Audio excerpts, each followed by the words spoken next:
السلام عليكم ورحمة الله وبركاته. يسعد لي صباحكم ومساكم بالتحديد بالوقت اللي كنت عم شاهده في هذا الفيديو. صراحة اليوم فايت مقدمي بس ما عارف شو بدي اطبخ. الو. السلام عليكم.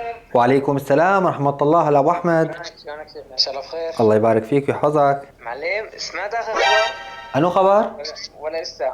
انو خبر يا زلمة؟ تحررت سوريا حاج، ايش بدنا؟ يا زلمه الدنيا مسطوله، يا زلمه مسطوله، يا زلمه بالاخبار. انو اخبار؟ قل لي. مو تحررت سوريا؟ غير الساعه. شو لك شو؟ على غير سوريا في الساعه خبر احلى. هات قل لي، هات خبرني. انا بعرف سوريا تحررت حاج، يعني كفاها الله. ايوه راح اسمعك الصوت وانت قرر. اسمع، شعبنا شو بده؟ شعبنا؟ نعم.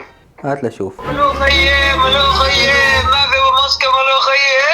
ملوخية ملوخية، ما في بموسكو ملوخية. وملوخية ملوخية، ما في بموسكو ملوخية. ملوخية ملوخية، ما في بموسكو ملوخية. أنا شعب منهم معلم، شعب السوري طلع على موسكو يعني؟ لا معلمنا. مين؟ أبو البيش. أبو البيش. مين؟ يا زلمة. لكن أبو البيش طلع لك على موسكو إيه؟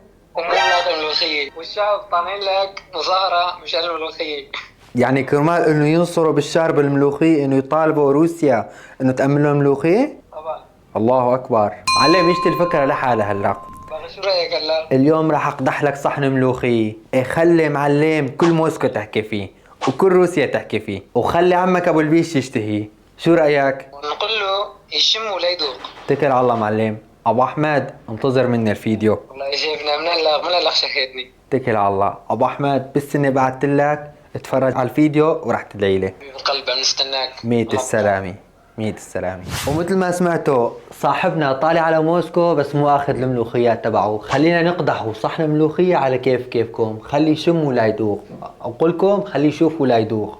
مشاهدة ممتعة.